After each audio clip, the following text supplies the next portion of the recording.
Today, we're going to be using gretl to perform simple linear regression. By simple, we mean that there is only one explanatory variable. Of course, this is overly simplistic. However, it's a good start to learning how to perform regression analysis. We are going to use a data file that comes with gretl. To open the file, select File, Open Data, Sample File. These are data sets for 3 different textbooks. We want to select the textbook that starts with R, and then the data series 3-1.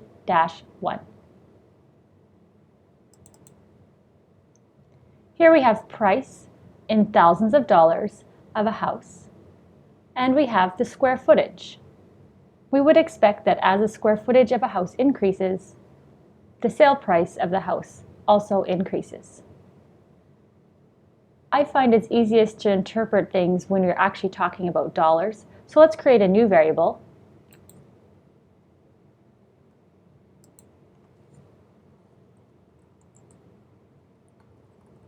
I'm calling it price in dollars, and we're going to take the price and multiply it by 1,000.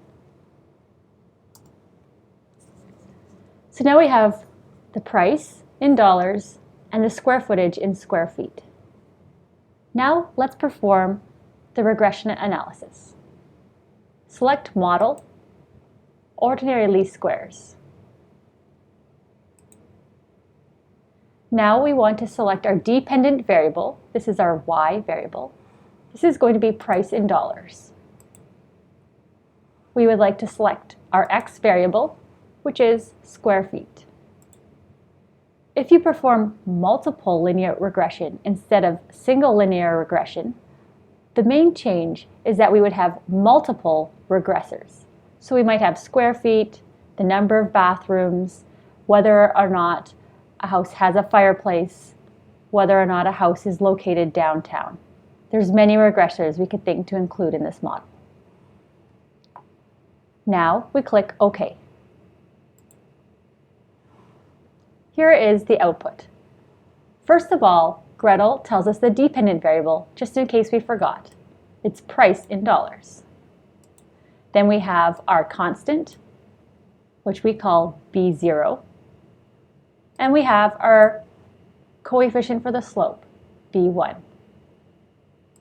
Before we analyze the actual coefficients, we should always take a look at the residuals.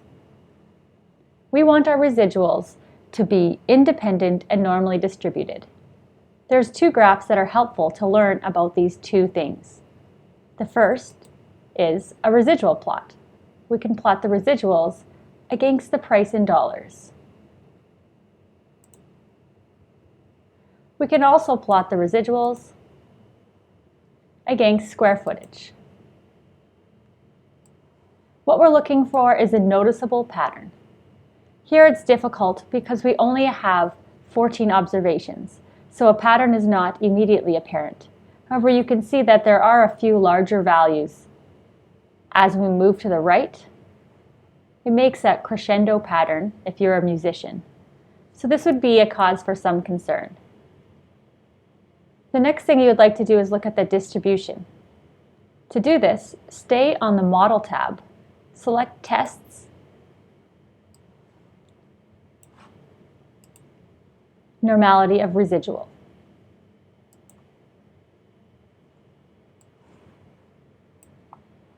So when we're looking at this graph here, again, we only have 14 observations. It's plausible that our residuals are normally distributed. In real life, you always want to make sure you have more observations, so we're just going to continue by interpreting our coefficients.